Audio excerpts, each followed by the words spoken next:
अस्सलाम वालेकुम। Explore the secrets में खुश आमदीद।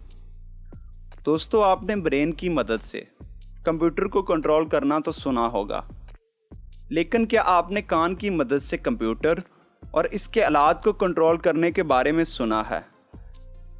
जी हाँ, आपने ठीक सुना, कान की मदद से कंप्यूटर को कंट्रोल करना।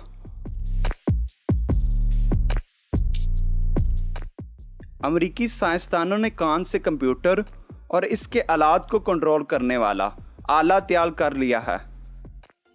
इस डिवाइस को एयर स्विच का नाम दिया गया है, जो माउस की तरह काम करते हुए कंप्यूटर पर मुकम्मल कंट्रोल फराहम करता है।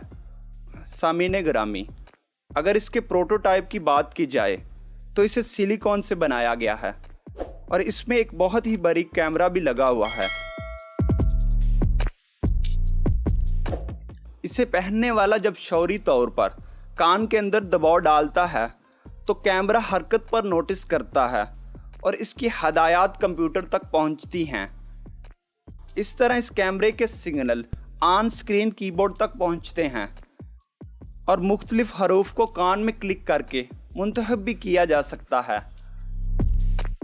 आज के लिए इतना ही। अगर आप हैरत अंगेज 7 स्क्रीन वाले लैपटॉप के बारे में जानना चाहते हैं तो यहाँ क्लिक करें।